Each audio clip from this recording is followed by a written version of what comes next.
उन्हें भी तैयार करें। यही बात को लेकर प्रभु के दास संत पौलुस चिंतित है और कहते हैं कि हमें आश्चर्य होता है भाई कि जो बातें मैंने प्रभु की तुम्हें सिखाया था आज वो तुम्हें बना नहीं रहा। हालेलुया।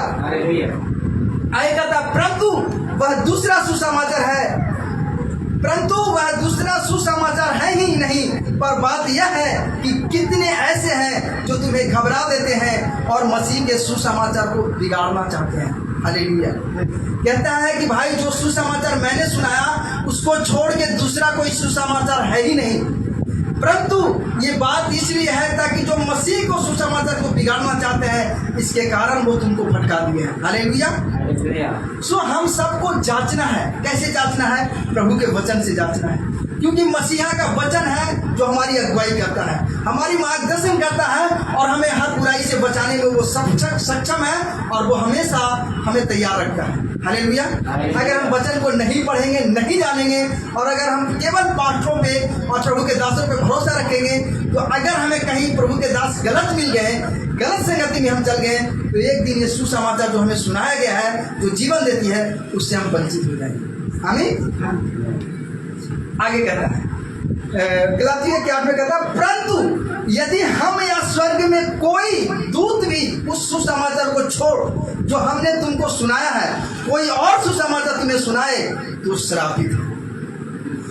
वो श्रापित है जो लोग प्रभु यीशु मसीह के सुसमाचार को छोड़कर, उनके बातों को छोड़कर जो और किसी बात में हमें उलझाते हैं वो श्रापित है। प्रभु का वचन यहाँ स्पष्ट करता है कि अगर स्वर्ग से भी कोई स्वर्गदूत भी तुम्हारे पास आकर कहे कि यीशु को बातों को छोड़कर और ही बातों पे विश्वास करो तो नहीं करना है, क्योंकि ऐसा जो दूसरा सुसमाचार है वो हमें जीवन नहीं बल्कि नाश करेगी, लेकिन यीशु का जो सुसमाचार है वही हमको जीवन देगी। इसलिए हम सब उस वचन पे जो हमें मिला है, जो निमंत्रण हमें मिला है, जो बुलाहट हमें मिला है उसमें बने रहें और इससे हम अनंत काल के जीवन पाएंगे। हालेलुया। इसलिए कभी भी कोई भी प्रभु के दास हो या स्वर्ग से स्वर्गदूत भी उतर कर हमारे सामने कहे कि यीशु की बातें जो है वो तो हैं लेकिन इसमें कोई और भी बातें हैं जो वचन से मैच नहीं करता है, हमें नहीं मानना है। हालेलुया। क्योंकि जब प्रभु के दास संत पौलुस जब वचन को सुनाते थे वहाँ के लोग क्या करते थे, उसको जांचते थे क्या कि जो पौलुस कह रहा है क्या वो बातें इसमें लिखी हुई है, क्योंकि ये हमारी मार्गदर्शन है। हालेलुया। ये वचन हमारी रास्ता है जो स्वर्ग तक ले जाता है। अगर इससे थोड़ा भी दाएं या बाएं हुए तो हम क्या होंगे? नरक में चले जाएंगे। हालेलुया। इसलिए अगर हम संसार की दारू, शराब, गंदे विचार जिसमें हमारे शरीर सुखी रहता था उसे छोड़कर आज हम दुख उठा रहे हैं, है ना, तो हमें क्या चाहिए? अपने आप को जांचना चाहिए कि क्या हम उस सारे सुख विलास को जो छोड़कर हम मसीह में आए हैं क्या हम उसमें बने हैं, क्या उसमें सही तरह से चल रहे हैं कि आज हम वही संसार की तरह मसीह में आकर भी घुट-घुट के जी रहे हैं। तो हमें ऐसा नहीं करना है। प्रभु के वचन को पढ़ना है, उसे जांचना है और प्रभु के दास जो सिखाते हैं हमारे पास्टर आदरणीय सुलेमान जी उनसे भी सीखना है और वचन से भी सीखना है और खुद भी तैयार होकर लोगों को तैयार करना है। हमारी जिम्मेदारियां बहुत बड़ी हैं, इसमें चलते हुए बहुत से रास्ते सकेती हैं, है ना। हमारे घर वाले, हमारे परिवार वाले, रिश्तेदार बहुत से हमसे बिछड़ जाएंगे, बहुत से नाराज होंगे, बातें नहीं करेंगे। हालेलुया। लेकिन मसीहा जैसे भाई देव बहादुर ने आज अपने भाइयों के लिए, नेपाली भाइयों के लिए जो प्रचार किया, उन्होंने एक बात को रखी कि मसीहा जीवन नहीं है, धर्म नहीं बल्कि जीवन बदलता है और सच में मसीहा जीवन बदलता है। इनके बातों को मैं पुष्टि करता हूं और आप सभी से कहना चाहता हूं जितने नेपाली भाई इस वचन को सुन रहे हैं उन सबों से कि प्रभु के बातों को और प्रभु के दासों को अनादर न करें, उनकी आदर करें, क्योंकि प्रभु के दास प्रभु की ओर से है और वो प्रभु की बातों को ही सिखाते हैं। इसलिए आज जितने लोग प्रभु के विरोधी हैं, प्रभु की बातों को नहीं मानते हैं, मैं आप सबों से कहना चाहता हूँ कि मेरे भाई, मेरे दोस्त, मेरे बहन, प्रभु का वचन ही है जो इस धरती पे मुक्ति देगा, उद्धार देगा, दूसरा कोई सुसमाचार नहीं है। और मेरा मसीहा जीवन बदलता है, धर्म नहीं। मेरा मसीहा जल है जो किसी भी धर्म और जाति में फिट हो जाता है। वो किसी भी नेशन में, किसी भी देश के वो मुक्तिदाता है। वो किसी एक नेशन, एक देश का मुक्तिदाता नहीं है। Hallelujah, hallelujah. आगे के वचन को देखेंगे। लिखा है गलातियों 1:9 में, जैसा हम पहले कह चुके हैं वैसा ही अब फिर कहता हूँ कि उस सुसमाचार को छोड़ जिसे तुमने ग्रहण किया है, यदि कोई और सुसमाचार सुनाता है तो श्रापित है। आगे कहता है, अब मैं क्या मनुष्य को मानता हूँ या परमेश्वर को? हालेलुया, प्रश्न है, क्वेश्चन है ना, कि क्या अब मैं मनुष्यों को मानूं या परमेश्वर को मानूं? हालेलुया। बहुत से लोग हैं जो मसीह में आकर भी अपने रिश्तेदारों को खुश करने में लगे हैं। वो एक पैर मसीह में और दूसरा पैर संसार में रखते हैं। लेकिन प्रभु का दास कहता है, जो दूसरे सुसमाचार पे भरोसा करता है वो श्रापित है। हालेलुया। तो हमारे पास एक ही निमंत्रण है, एक ही सुसमाचार है, और वो है यीशु मसीह का सुसमाचार जो हमें जीवन देती है। संसार हमें जीवन नहीं देता। हालेलुया। संसार के काम जो है संसारिक है, शारीरिक है, और उससे केवल बैर भाव और ईर्ष्या ही उत्पन्न होता है। लेकिन अगर हम प्रभु यीशु मसीह में होकर अगर चलते हैं तो हम आत्मिक हैं, और आत्मिक का फल है कि वो नर्म और सच्चाई से और लोगों से प्रेम करके वो अपनी जीवन बिताता है। हालेलुया। इसीलिए यहाँ पे क्वेश्चन है कि अब क्या मैं मनुष्यों को खुश करूं या उस परमेश्वर को जिसे हमें पवित्र बुलाहट में बुलाया है? आमीन, आमीन। सो हम यहाँ पे जानेंगे कि भाई अगर हम मनुष्यों को खुश करते रहें और अगर संसार की तरफ से हम अपने आप को है ना सम्मानित करते रहें तो हम मसीह के विरोधी हो जाएंगे, उसके अनुग्रह से गिर जाएंगे। तो हमें क्या करना है? हमें यही करना है कि हम मसीह के अनुग्रह से नहीं गिरें, क्योंकि अगर संसार में हम रहकर कुछ बातें को करते हैं तो वो हमें 100 या 80 साल का जीवन देता है। उसमें हम जितना भी भोग विलास कर सकते हैं। लेकिन अगर मसीह के वचन पे और उसकी बुलाहट पे हम विश्वास करते हैं और अपने जीवन को पवित्र और दिन समझकर चलाते हैं, उसकी समानता में चलाते हैं, उसकी पद चिन्हों पे चलाते हैं, तो हम अनंत काल के जीवन को पाएंगे। हालेलुया। तो हमें मनुष्यों को खुश नहीं करना है, बल्कि उस सृजनहार जो हमारा उद्धार करता है, जिसने अपने सुसमाचार के द्वारा हमें तैयार किया है, हम उसकी बातों को विश्वास करना है, उसके वचनों पे चलना है और उनकी राहों पे चल के उसकी महिमा करना है। और लोगों को भी जो संसार में है, जो आज नहीं जानते, उनको हमको बताना है। आमीन। जी कहता है कि क्या मैं मनुष्यों को प्रसन्न करना चाहता हूं? यदि मैं अब तक मनुष्यों को ही प्रसन्न करता रहता तो मसीह का दास ना होता। हालेलुया। अब मेरी सबसे बड़ी खुशी है कि हम उसके दास बने जो पूरी सृष्टि को बनाया है। हालेलुया। तो हमसे ज्यादा उत्साहित संसार के लोग हैं कि हम मसीह लोग हैं।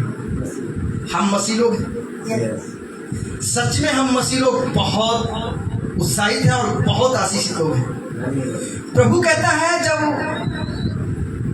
थोमा जब अपने साथियों के साथ अपने घर में बंद था रोम सरकार की डर से, और उस समय जब प्रभु के दासों ने जो उनसे मिल चुके थे प्रभु से, उन्होंने जब थोमा को बताया कि प्रभु जी उठा है, थोमा कहता मैं विश्वास ही नहीं कर सकता, क्योंकि इसके पहले ना तो कोई जी उठा था, है ना, ऐसा नहीं हुआ था। इस करके थोमा का यह विश्वास था कि मेरे सामने प्रभु ने मना है और मैं कैसे जानूं कि वो जी उठा। हालेलुया। लेकिन वहां जो देखे तो वो लोग कहते हैं कि नहीं, प्रभु जी उठे। हालेलुया। और जब उन्होंने कहा तो कहता है मैं तो भाई बिना छुए बिना देखे मैं प्रभु पे विश्वास नहीं करूं। और देखिए केवाड़ी बंद है।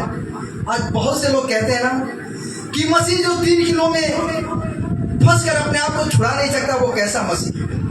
लेकिन उन्हें पता नहीं है कि वो 3 किलो 6 किलो 7 किलो को भी तोड़कर वो अंधकार की हर एक शक्ति को खुल्लम खुला तमाशा कर कर वो कब्र को फाड़ते हुए चीरते हुए जीव।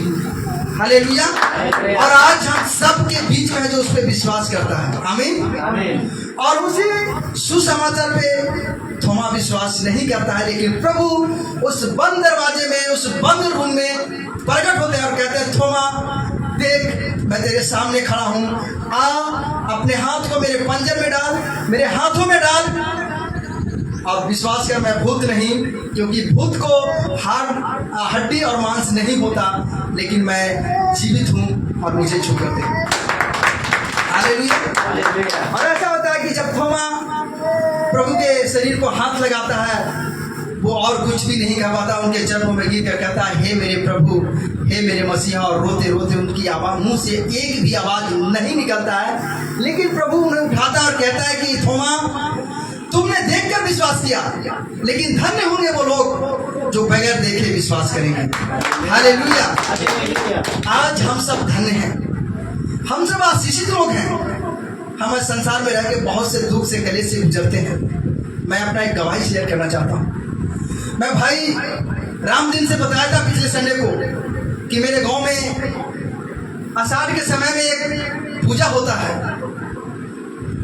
जो अपने खेती बाड़ी के काम करने से पहले उसको किया जाता है, तब जाके खेती बाड़ी के काम शुरू किया जाता है, जो बरसात के दिन में होता है।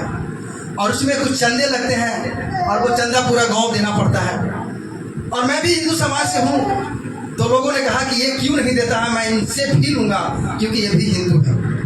मुझे लाख बताने के बाद भी वो नहीं मानते हैं और कहते हैं कि देना ही पड़ेगा, और नहीं तो तुमको खेती बाड़ी करने से वंचित कर दिया जाएगा और बाद में तुमसे कोई बोलेगा नहीं, और ऐसा होगा कि एक दिन गांव से बाहर भी निकाल दिया जाएगा।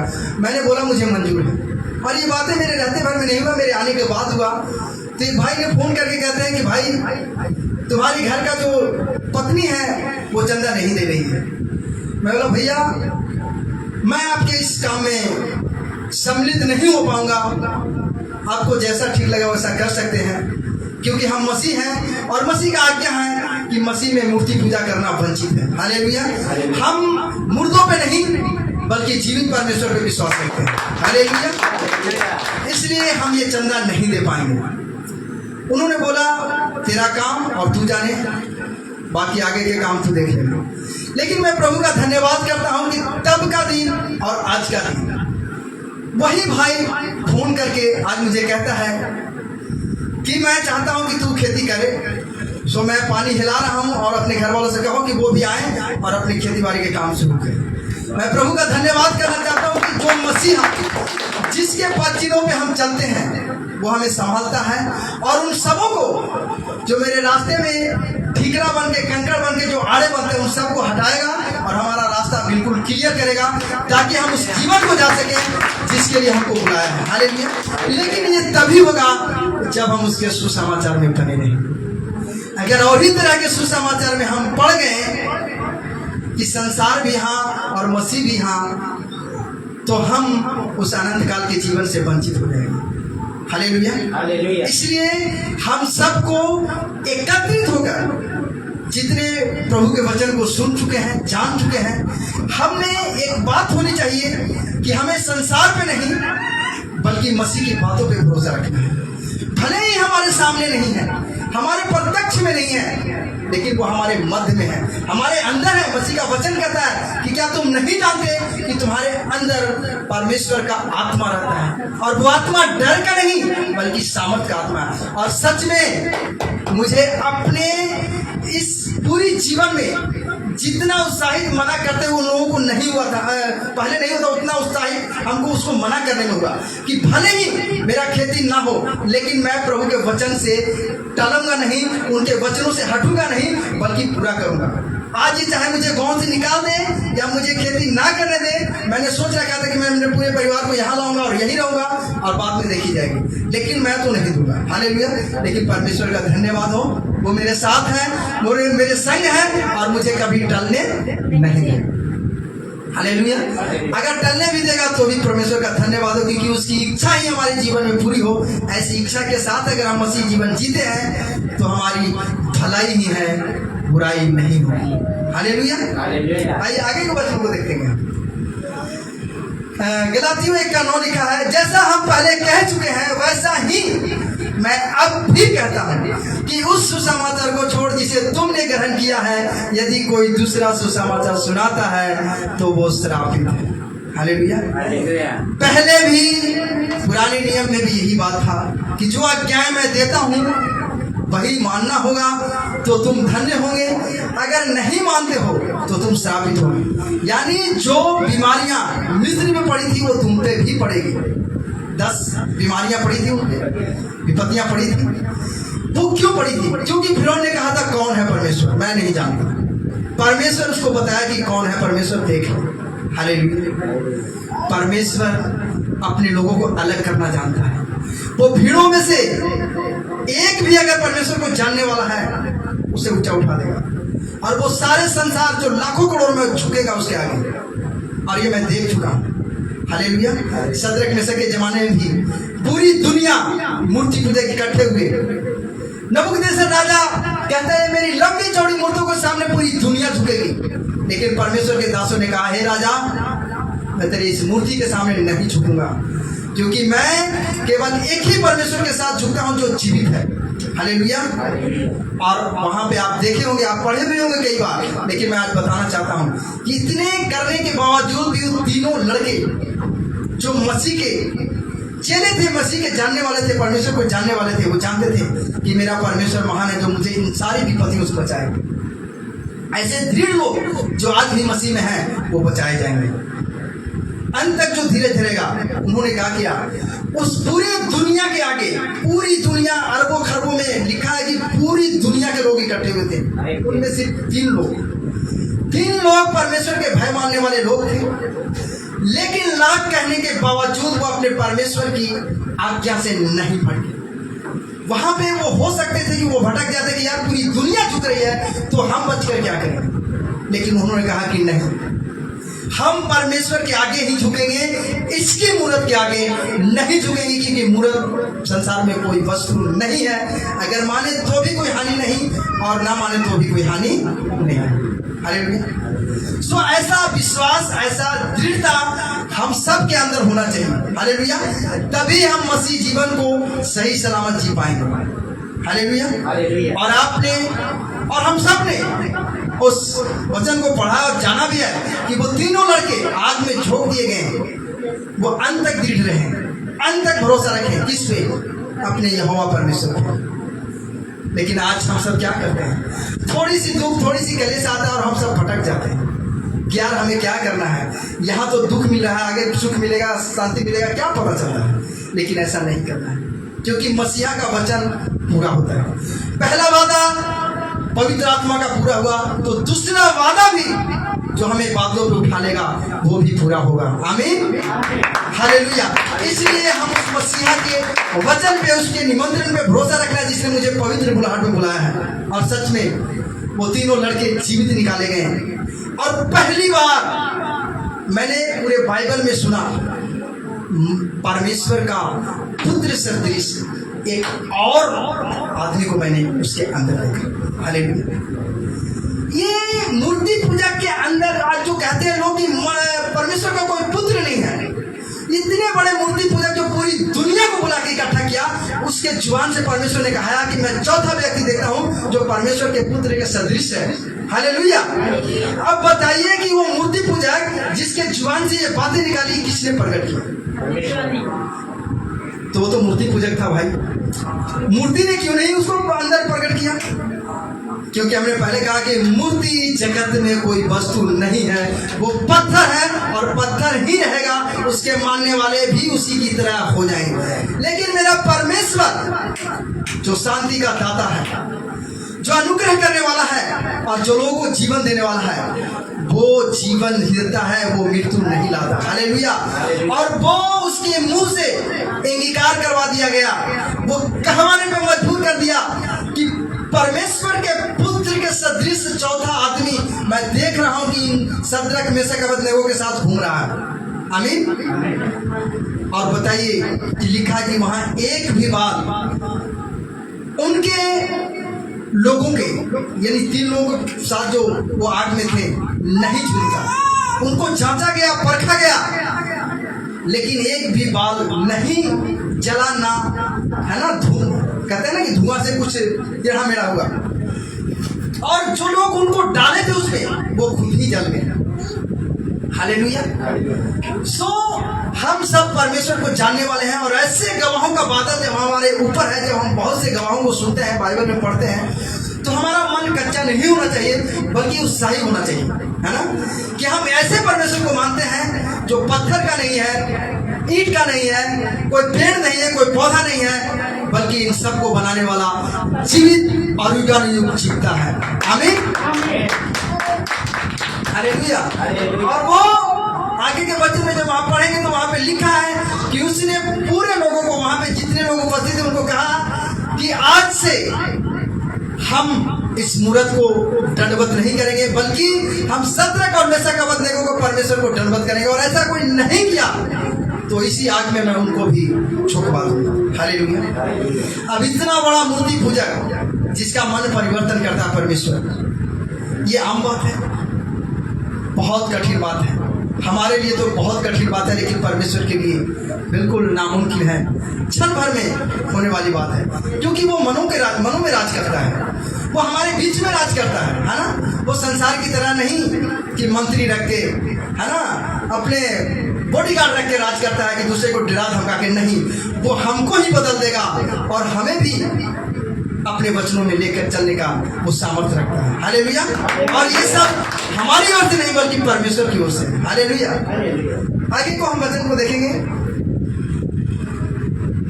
गलातियों 4 उसका 1 पढ़ेंगे, पढ़ दीजिएगा। मैं यह कहता हूँ कि बारिश जब तक बालक है, यदि भी सब वस्तुओं का स्वामी है, तो भी उसमें और दास में कोई भेद नहीं। हाँ, दूसरा पढ़।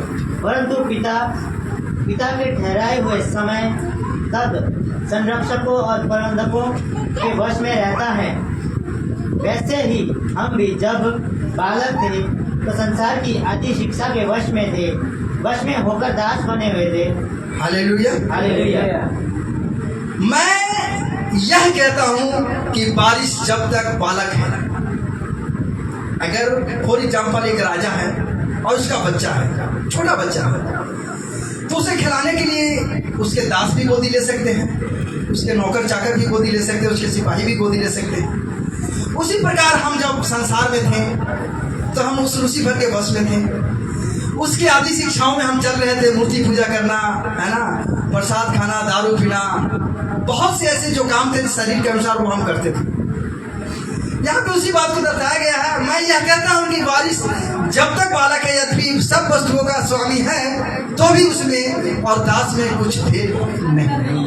जब तक वो बालक है, वो राजा नहीं है, उनमें कोई भेदभाव नहीं है दास में और बालक में, क्योंकि राजा भी चाहता है कि मेरे बच्चे को खिलाए और उसके साथ दिन, है ना, व्यतीत करे, क्योंकि उसका नौकर है, उसका स्वामी है। लेकिन जैसे परंतु पिता के ठहराए हुए समय तक रक्षकों और भंडारियों के वश में रहता है, वैसे ही हम भी जब बालक थे तो संसार की आदि शिक्षा में और वश में होकर रहते थे। तो जैसे बच्चा एक राजा का जब बच्चा था तब तक उसके वश में था, लेकिन जैसे वो सियाना होता है उसके ऊपर क्या हो जाता है, राजा कर दिया जाता है। फिर उसके क्या हो जाते हैं, वो नौकर हो जाते हैं। जो पहले उसको खिलाते थे, चूमते थे और अपने कांधे पे लेके घूमते थे, अब उसको क्या हो गया, उसको नौकर हो गए, अब उस पर राज करना शुरू कर दिया। वैसे हम भी कल तक जो संसार में थे, हम एक बच्चे के समान थे। हम मूर्ति पूजा, दारू पीना, गलत भय विचार, बहुत से ऐसे जो लोग काम थे वो मैं करता था।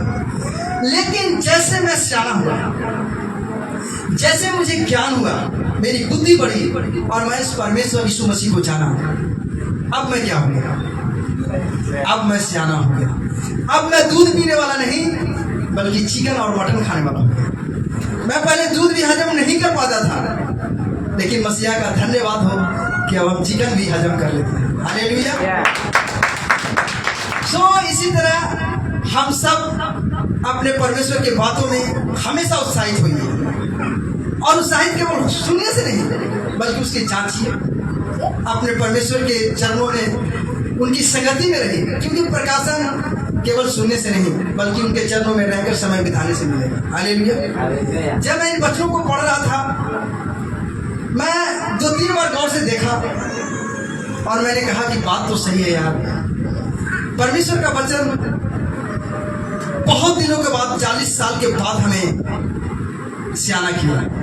पहले मैं दूध ही पी रहा था, है ना, लेकिन 40 साल के बाद परमेश्वर के धन्यवाद हो कि उसने हम पे चित लगाया था। परमेश्वर का वचन ऐसे ही कहता है कि मैंने तुम पे चित लगाया और गर्भ में रचने से पहले मैंने तुमको चुन लिया। आमीन। सो सच में परमेश्वर महान है जो हम पे नजर लगाए रखा था कि एक ऐसे परिवार से चुना जहां पे सब मूर्ति पूजक है।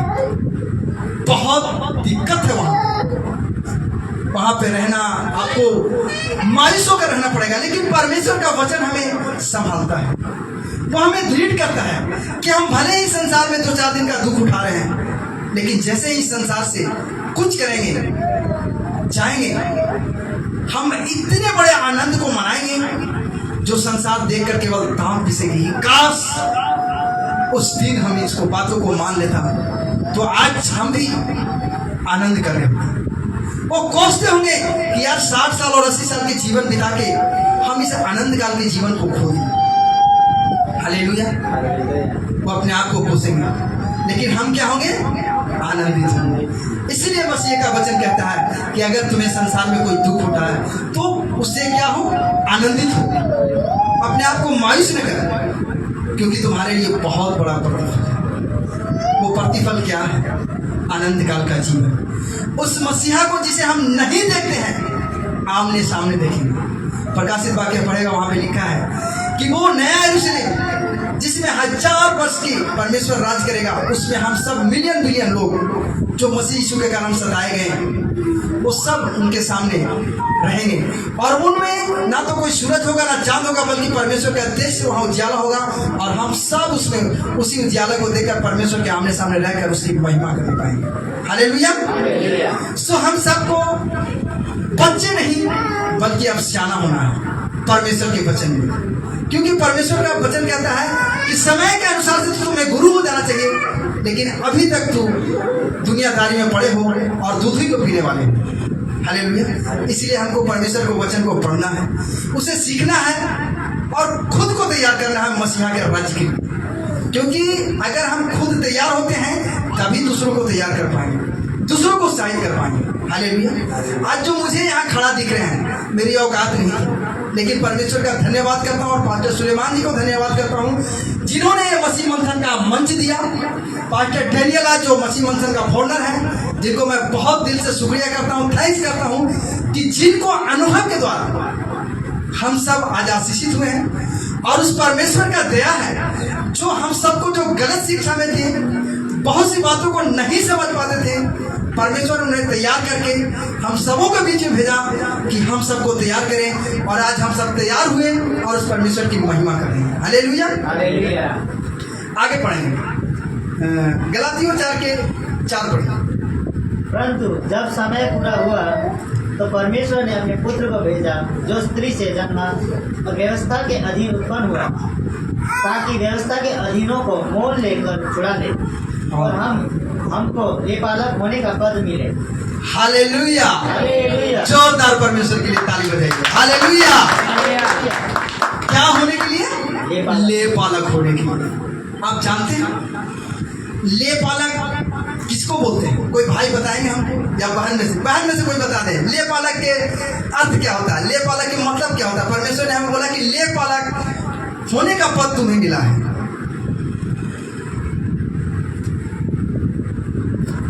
भाई में से लेपालक यानी परमेश्वर का वचन कहता है कि ताकि व्यवस्था के अधीन को मोल लेकर छुड़ा ले और हमको लेपालक होने का पद मिले। हालेलुया। लेपालक का अर्थ होता है कि हम किसी बच्चा को गोद लें, और जब हम बच्चे को गोद लेते हैं तो हम चुन के गोद लेते हैं ना। हम ऐसे गंदे लड़के को नहीं लेते, लूल्हे लंगड़े को नहीं लेते, बल्कि कैसे लेते हैं?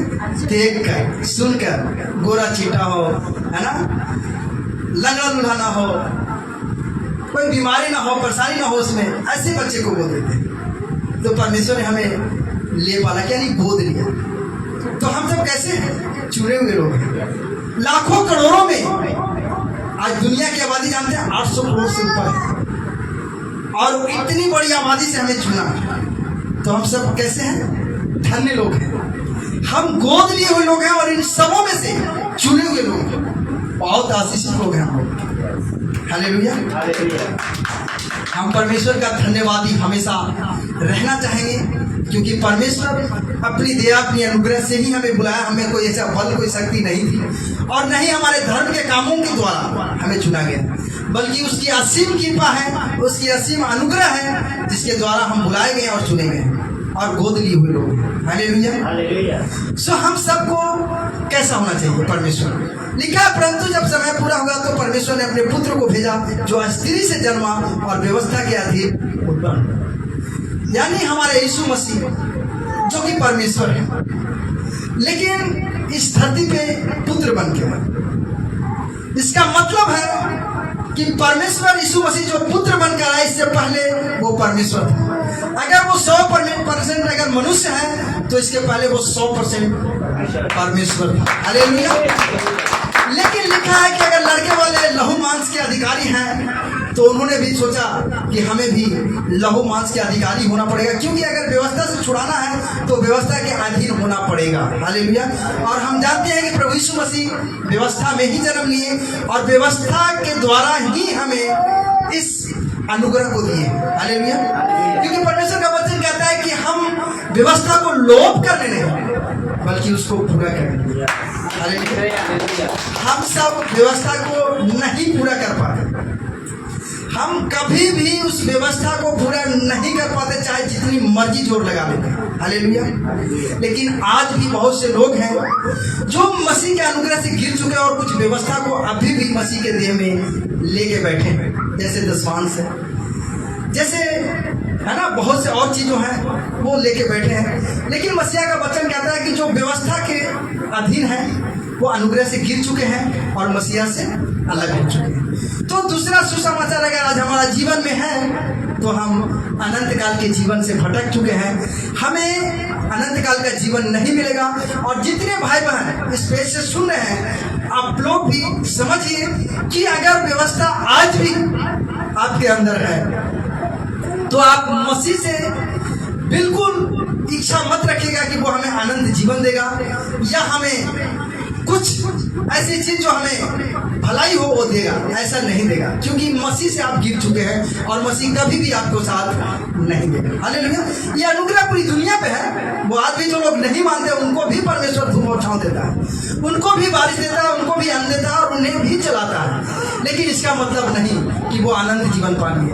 अनंत जीवन उसी को मिलेगा जो परमेश्वर के अनुग्रह में रहना, चलना और उनकी आज्ञाओं को मानना सीखेगा। हालेलुया। हालेलुया। सो हम सब व्यवस्था के अधीन जरूर थे, लेकिन उस परमेश्वर की महान असीम दया हुई कि हमें उस व्यवस्था से बाहर निकाला और अपने अनुग्रह अपनी दया में हमें रखा है, ताकि अब हम उस व्यवस्था में उस अनुग्रह में ना चलें। हालेलुया। आज हमें ना तो कोई चढ़ावा चढ़ाना है, ना किसी देवी देवता के आगे झुकना है, क्योंकि सारी व्यवस्था को यीशु मसीह ने पूरा कर दिया। हालेलुया। सो अब केवल हम अपने मसीहा पे विश्वास करके मुक्ति को पाएंगे, उद्धार को पाएंगे। हालेलुया। क्योंकि हम सब चुने हुए और गोद लिए हुए लोग हैं। हालेलुया। आगे गलातियों 4:6 पढ़िए। और तुम जो पुत्र हो, इसीलिए परमेश्वर ने अपने पुत्र के आत्मा को, जो हे अब्बा हे पिता के आकर पुकारता है, हमारे हृदयों में भेजा है। हालेलुया। हालेलुया। किसने भेजा है? परमेश्वर ने भेजा। क्यों भेजा है? और जो तुम पुत्र हो गए हो, यानी हम जो गोद लिए हुए हो तो क्या हो गए? परमेश्वर के पुत्र हो गए। तो जब हम पुत्र हो गए तो जैसे यीशु मसीह को अपने आत्मा के द्वारा इस धरती पे संभाला, वैसे भी अब अपनी आत्मा के द्वारा हमें भी संभालता है और हमें भी ये है ना आज्ञा देता है कि तू भी अब मुझे हे अब्बा हे पिता कह सकते थे। हम व्यवस्था के अधीन रह के नहीं कह सकते थे, क्योंकि व्यवस्था में मालिक और नौकर की बात थी, प्रजा और मालिक की बात थी। लेकिन जैसे हम गोद लिए गए, हम परमेश्वर के पुत्र हो गए, तो अब हम परमेश्वर को मालिक नहीं बल्कि हे अब्बा और हे पिता कह के पुकारेंगे। अब हम उनके वारिस हो गए, अब उनके घर के संतान हो गए, हम उनके घर के लोग हो गए। तो अगर इतना महान परमेश्वर जो पवित्र है, तो उनके घर में रहने वाले लोग कैसे होने चाहिए? पवित्र होना चाहिए। पवित्रता का है, पवित्रता ये है कि हम कोई भी ऐसी चीज जो परमेश्वर जी से घृणा करता है, जैसे मूर्ति पूजा है विचार है, दारू है, शराब है ना, बहुत सी ऐसी चीजें जिससे परमेश्वर घृणा करता है, अगर हम उसी काम को करेंगे तो क्या हम परमेश्वर के राज्य में रह सकेंगे? नहीं रह सकेंगे। इसलिए हमें जैसा परमेश्वर ने बनाया है, जैसे वो सिरजा और जैसे अपने पवित्र बुलाहट में बुलाया, वैसे ही पवित्र रहकर हम उस परमेश्वर के पवित्र राज्य में बारिश हो सकेंगे, उसमें रह सकेंगे और उसके बारिश होने का है ना अपने आप को कहलवा सकेंगे। हालेलुया। आगे कहता है परंतु पुत्र है, और जब पुत्र हुआ तो परमेश्वर के द्वारा बारिश भी हुई। अब हम उनके घर के बारिश भी हो गए, उनके संपत्ति के बारिश हो गए। और प्रभु यीशु मसीह ने एक बात कहा था अपने चेलों से जाते समय कि मैं अब जाता हूँ, क्योंकि मैं जाकर तुम्हारे लिए एक घर तैयार करूंगा। मेरे पिता के घर में बहुत से घर हैं जो तुम्हें रहने के लिए तैयार करूंगा। तो हमारा मसीहा जो हमें चुना है, तो हमें चुनकर छोड़ नहीं देगा, वो हमारे लिए घर भी तैयार करेगा। और अगर हम उसकी आज्ञाओं में बने रहें तो अपने घर में रहने का अधिकार भी देगा। जैसे वो रहता है वैसे हम भी रहें। हालेलुया। इसलिए हम सबको क्या होना है? तैयार होना है मसीहा के वचनों में, मसीहा की आज्ञा में। क्योंकि मसीहा का वचन कहता है जो मुझसे प्रेम करता है वो मेरी आज्ञाओं में बना रहता है, जो मेरी आज्ञाओं में नहीं बना रहता वो मुझसे प्रेम नहीं करता है। तो अगर हम परमेश्वर का पुत्र होने का सुख भोगेंगे तो हमें इस धरती पे, इस प्लेनेट पे हमें पवित्राई में जीवन जीना हो। और पवित्राई में जीवन जीने के लिए हमें बहुत से दुखों से गुजरना हो। तो हमें क्या करना है? अपने आप को तैयार करना है उस दुखों से लड़ने के लिए, संसार के रीति रिवाजों और अंधकार की ताकतों से लड़ने के लिए हमें अपने आप को तैयार करना है उस परमेश्वर के राज्य के लिए, जहां पे हमको बिल्कुल हियाब से खड़े होना है जब न्याय होगा हमारा। कि परमेश्वर आपने जैसे कहा वैसे हम तैयार हैं, आपने जैसे हमें आज्ञा दी वैसे मैंने संसार में जीवन बिताया। परमेश्वर कहेगा शाबाश, धन्य है मेरे पिता के पुत्र जो ऐसे जीवन जीकर मेरे पास खड़े हो। चलो मेरे पिता के घर में रहो। हालेलुया। आगे एक वचन और पढ़िए, 5:13। हे भाइयों, तुम स्वतंत्र होने के लिए बुलाए गए हो, परंतु ऐसा ना हो कि स्वतंत्रता शारीरिक कामों के लिए अवसर बने, वरन प्रेम से एक दूसरे के दास बनो। हालेलुया। हालेलुया। हे भाइयों, तुम स्वतंत्र होने के लिए बनाए गए हो। अभी आपने वचन पढ़ा था कि हम मसीह के लेपालक पुत्र हैं, है ना? तो हम अब बच्चे नहीं रहे, अब सियाना हो गए। हम दूध पहले पीते थे संसार की आदि शिक्षा में रह के, लेकिन अब क्या हो गए? मटन खाने वाले। तो हम जब गुरु हो गए, जब हम सियाने हो गए हैं, तो हमें क्या चाहिए? हमें जो स्वतंत्र किया गया इन सारे विधियों से जो हमारे विरोध में था, तो हमें इसी स्वतंत्रता में बने रहना चाहिए और शारीरिक कामों के लिए अवसर ना बने, वरन प्रेम से एक दूसरे के दास। पहले हम बड़े से ईर्ष्या करते थे, भेदभाव रखते थे, कह रहे ये तो फलना जाते तो चिल्ला जाता है, हम ना ऐसे बहुत से भेदभाव करते थे। लेकिन आज हम जब मसीह में आए और मसीह को जाने, तो हम जाने कि परमेश्वर एक ही है जो पूरी सृष्टि को बनाया है, और उसके बनाए हुए लोग कोई जाति कोई धर्म का हो, वो सब एक समान है। और हम जान गए कि अब हमें भेदभाव नहीं रखना है कि वो ऊंचा है वो नीचा है, वो छोटा है वो बड़ा है, बल्कि हम सब एक दूसरे को क्या करें? नर्म और दिल से प्रेम करें। क्योंकि मसीह ने जैसे हमसे प्रेम किया, हमें इस पाप और इस गुनाह में और इस दलदल में रहते हुए नहीं छोड़ा, तो हम उन भाइयों को जो आज छोटे और बड़े के नाम पे सताए जाते हैं, उन्हें कैसे छोड़ें? अब हम क्या करें? हम उनको प्रेम से मसीहा के वचन को सुनाएं, ताकि वो भी जो आज तक गुलाम कर रहे हैं, किसका? लूसीफर का, वो स्वतंत्रता में आए, वो उस गुलामी से छुटकर मसीह के असीम अनुग्रह में आए और स्वतंत्रता को प्राप्त करें जैसे हम लोग प्राप्त किए हैं। क्योंकि सारी व्यवस्था इसी एक ही बात में पूरी हो जाती है, तू अपने पड़ोसी से अपने समान प्रेम रखे। यानी जो प्रेम रखता है वो सारी व्यवस्था को पूरी कर देता है, जो मसीहा ने हमें व्यवस्था दी है। पुराने नियम की बात नहीं कर रहा हूँ, मसीहा ने व्यवस्था दिया है कि तुम नर्म बनो, दिल बनो, एक दूसरे से प्रेम करो। तो अगर आज हम एक दूसरे को काट खा रहे हैं, अगर एक दूसरे को हानि करने के लिए सोच सोच रहे हैं तो हम मसीह के प्रेम में नहीं बने और मसीह को व्यवस्था को हम पूरे नहीं कर रहे। लेकिन अगर हम पड़ोसी से प्रेम कर रहे हैं, उसकी सहभागिता बने हैं, सुख में दुख में हम उनकी सहायता कर रहे हैं, मदद कर रहे हैं, तो हम क्या कर रहे हैं? मसीह को व्यवस्था को पूरा कर रहे हैं। Hallelujah, hallelujah. हाँ, आगे कहता है, पर यदि तुम एक दूसरे को दांत से काटते और फाड़ते खाते हो तो चौकस रहो कि तुम एक दूसरे को नाश कर दो। आज मसीहा के वचन में रहकर भी अगर आप सियाने नहीं बने, आप कल की तरह भेदभाव रखते हैं, एक दूसरे को हानि करते हैं, एक दूसरे के मारने की प्लानिंग बनते हैं, तो खुद भी नाश हो रहे हैं और उसको भी नाश नहीं कर रहे हैं। लेकिन हमें इसके लिए नहीं बुलाया गया था, हमें स्वतंत्र होने के लिए बनाया गया था, हमें पवित्र होने के लिए बनाया गया था और हमें और भी लोगों को वापस लाने के लिए, जो मसीह के आदि शिक्षा से भटके हुए हैं, उनको वापस लाने के लिए बुलाया गया था। लेकिन हम अगर प्रेम नहीं करते हैं तो हम क्या करते हैं? खुद भी मारते हैं और लोगों को भी मारते हैं। इसीलिए हमें क्या करना है? चौकस रहना है, कहीं मसीह का प्रेम से हम वंचित हों। मसीह का प्रेम ही है जो हमें लोगों में भी और उस परमेश्वर के दया में भी बनाए रखे। लेकिन अगर हम अनगढ़ बातें करते हैं, दुष्टता की बातें बोलते हैं, तो ना तो हम परमेश्वर से कुछ पाने की इच्छा रख सकते हैं, ना ही मनुष्य से। क्योंकि प्रेम से बोलेंगे तो मनुष्य भी प्रेम कर सकता है, नहीं तो वो नहीं कर सकता। Hallelujah, hallelujah. पर मैं कहता हूँ आत्मा के अनुसार चलो तो शरीर की लालसा किसी रीति से पूरी नहीं करो। हालेलुया। अगर हम शारीरिक बन के रहेंगे तो आत्मा की जो रीति है उसको कभी पूरा नहीं कर पाएंगे। हालेलुया। लेकिन अगर आत्मा के अनुसार चलाएंगे, अपने आप को चलेंगे, परमेश्वर को वचन को सुनेंगे, समझेंगे, तो हम क्या करेंगे? शरीर के जो गंदे काम है उससे हम बच जाएंगे और परमेश्वर के प्रेम में बने रहेंगे। तो हमें जांचना है, क्या हम शारीरिक अभी भी हैं या आत्मिक बन गए हैं? हालेलुया। हम पढ़ेंगे आगे गलातियों 5:17। क्योंकि शरीर आत्मा के विरोध में और आत्मा शरीर के विरोध में लालसा करता है और ये एक दूसरे के विरोधी हैं, इसीलिए कि जो तुम करना चाहते हो वह न करने पाओ। Hallelujah, hallelujah. ये दोनों क्या है? एक दूसरे के दुश्मन है, कट्टर दुश्मन है।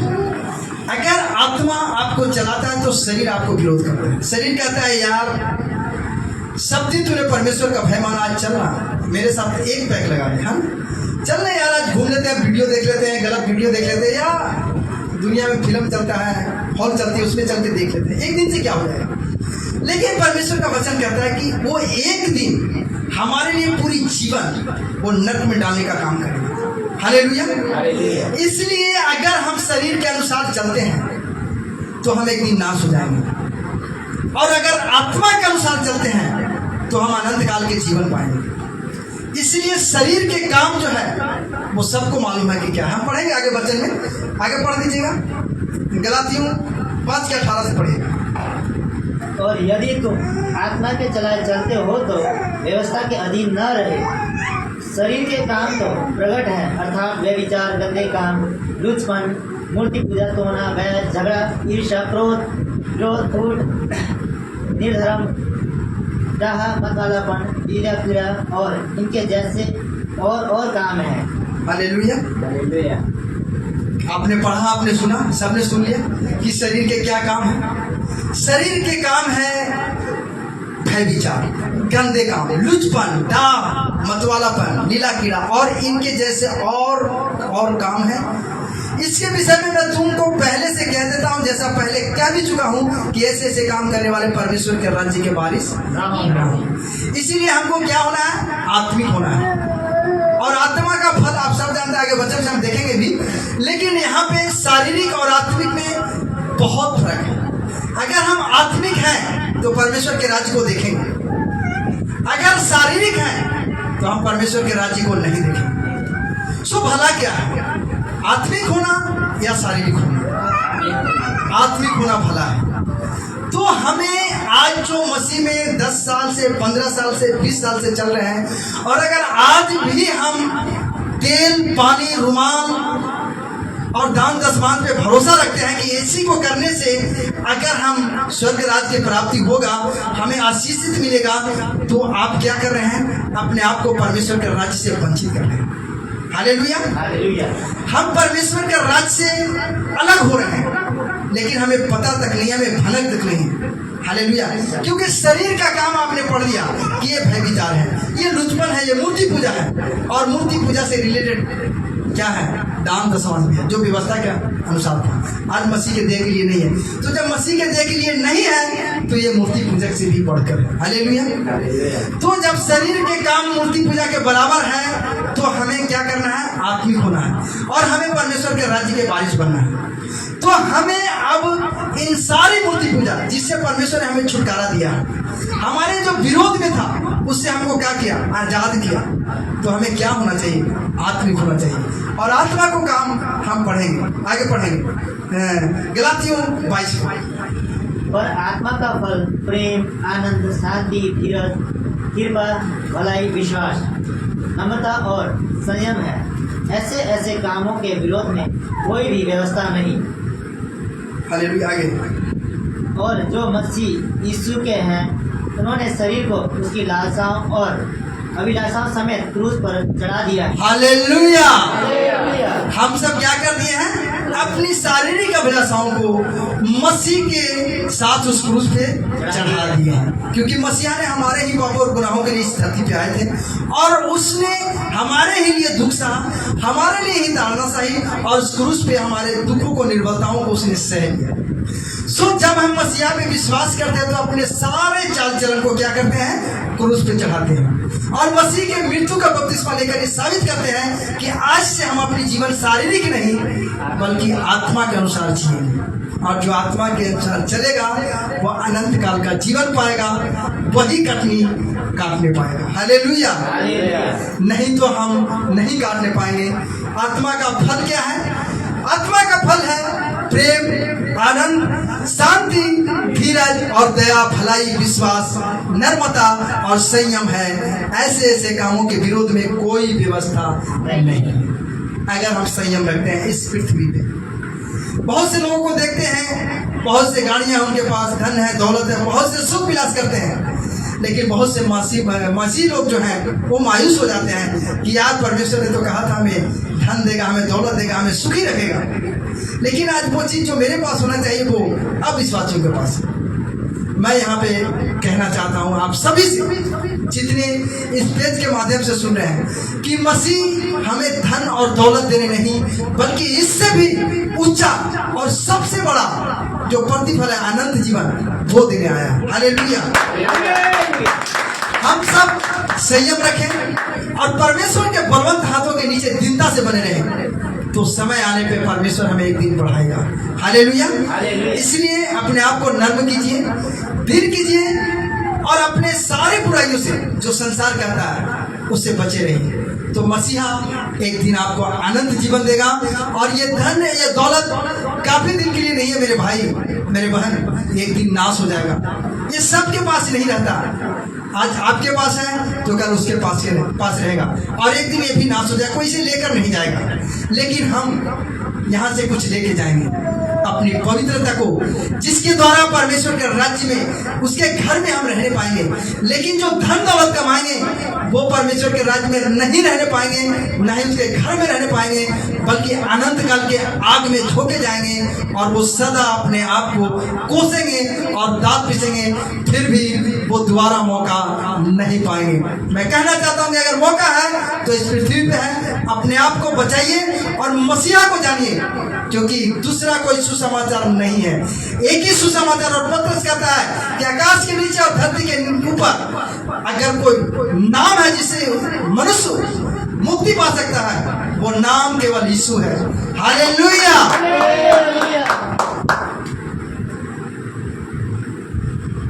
और समय हो गया है ना? तो पढ़ दीजिए। यदि हम आत्मा के द्वारा जीवित हैं तो आत्मा के अनुसार चले भी। हालेलुया। हालेलुया। तो आत्मा के द्वारा जब हम जिलाए गए हैं, मसीह यीशु के बपतिस्मा लेकर हम आत्मिक बन गए हैं, तो अब हमें क्या करना है? आत्मा के अनुसार चलना है। और आत्मा के फल क्या सुने आप लोगों ने? क्या है? संयम है, नम्रता है, दीनता है, प्रेम है ना? भोले बने रहना। प्रभु ने कहा कि तुम सांप के नाई चतुर और कबूतरों के नाई भोलू बनो, है ना। तो हमें भोले बने रहना। बहुत से संसार में हमें ताड़ना मिलेगी, दुख मिलेगा, ऐसे ऐसे बात बोलेंगे कि लगेगा उसे मार दो, लेकिन क्या करना है, हम आत्मिक लोग हैं, हम सांसारिक नहीं है कि हम भी तलवार लेके खड़े हो जाएंगे। हम आत्मिक लोग हैं, तो हम आत्मा के तलवार को लेकर चलेंगे, जो लोगों को एक दिन बदल सकता है, जीवन दे सकता है। हालेलुया। हालेलुया। सो हम इसी के साथ प्रभु के वचनों को, जो हम परमेश्वर के अगुवाई में कुछ बोले, यहीं पे समाप्त करते हैं। और जितने लोग आप इस पेज से, देख बहादुर के पेज से और मसीह मंथन के मंच से जो आप लोग सुन रहे हैं और देख रहे हैं, मैं प्रभु यीशु मसीह के नाम में सबको गॉड ब्लेस करता हूँ, प्रेज द लॉर्ड कहता हूँ और सबको जय मसीह कहता हूँ। धन्यवाद।